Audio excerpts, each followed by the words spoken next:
Hello everyone, thanks for tuning in to today's second video, doing the USA forecast for today's second video. So as always on a Wednesday we're having a look at the weather for the next 6 weeks in America. I'll get on that for you in a second. Just say that the first video today was our 6 AM UK weather forecast, and we would normally be live streaming our 10 to 14 dayer on a Wednesday at 6 PM. However, tonight I'm having the night off, and I've been very spontaneous, and I'm going to go see Rod Stewart instead. So instead of doing a live stream, I'm going to do an upload. You know, for 10 to 14 dayer will just be a regular video upload, and that is going to be released in about an hour's time. Yeah, check that out a little bit later on. Please like, share, subscribe on videos. Thank you so much for doing that. And let's crack on then with the extended USA forecast. Starting off with the week 1 500 millibar height anomaly, taking us through week that we're currently in Monday the 26th of June to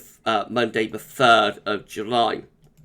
You can see we've got a trough of below average heights across western parts of states and also in the east. There's a ridge down in the south and covering much of the north, far north, back into Canada with that really. So temperatures this week, bit of a three-way split with the anomaly, hotter than average in most far northern states, particularly back into Canada, but also into Pacific Northwest. Then we get this cooler than average area still, from like west coast to Rockies, gets a little bit warmer through parts of the Midwest, and then on into the eastern side, into the east seaboard, covering most of the Midwest. It's actually cooler than average again.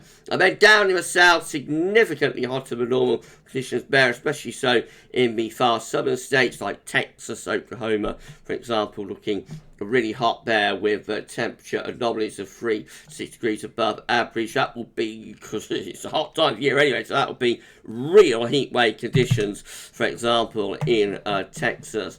And precipitation anomalies this week, so very, very dry across the southern states, bit of a drought going on there, I would imagine, with those really hot temperatures as well. Very hot through the south.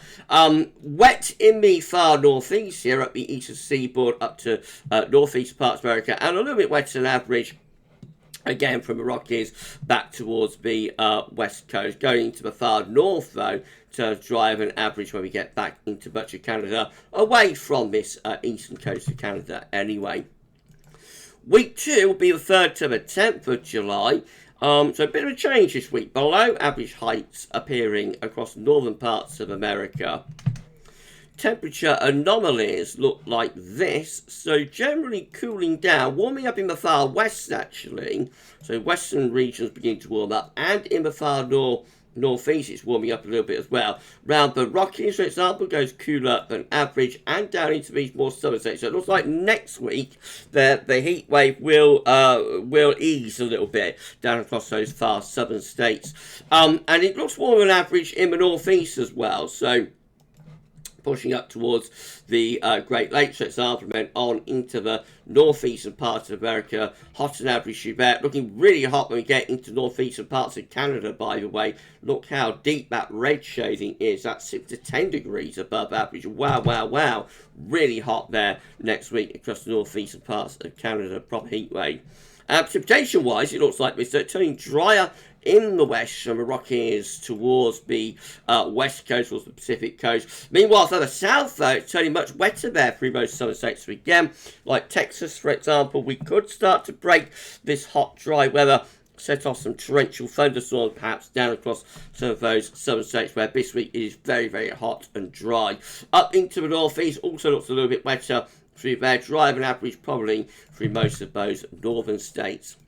Okay, week 3 will be the 10th to the 17th of July, and we've got some higher pressure towards the southwest there, lower pressure coming back in towards the west coast, though, as ever. What are the temperature anomalies doing? So, cooler than average from the west coast up towards that central northern part of America.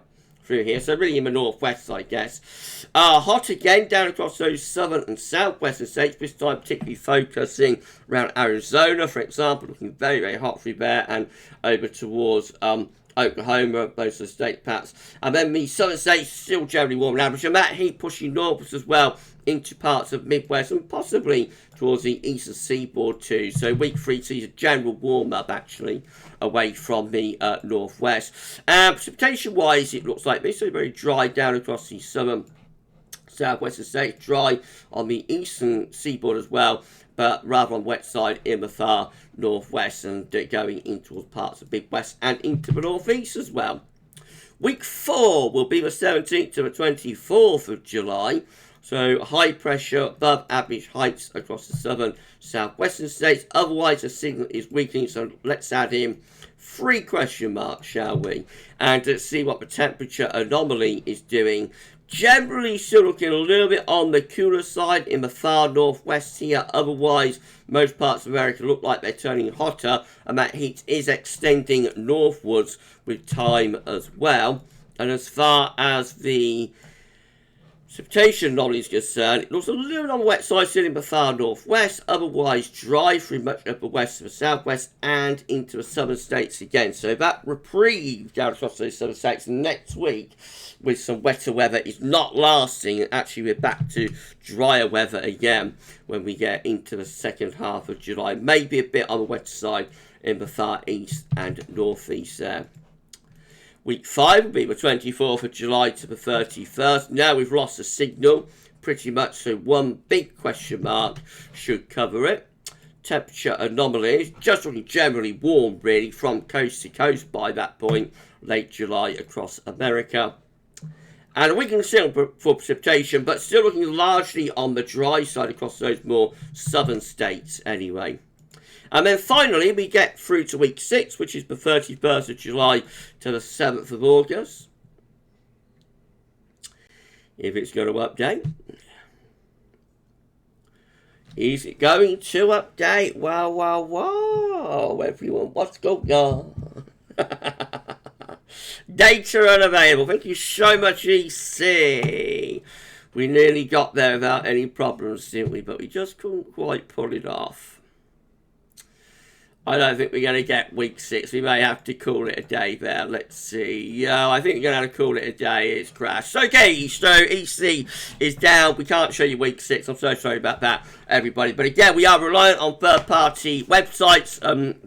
They either work or they don't work. And in this case, it didn't work. Well, it worked for 5 weeks, but it didn't work for 6. So we'll call it a day there. And yeah, we'll do it all over again next Wednesday. If you enjoyed this, let's say USA forecast, then please like, share, subscribe. Thanks so much, everybody, for doing that. And we'll be back with 10 to 14 day for the UK and Europe in about half an hour, something like that. This one, that's all for now. Thanks for watching.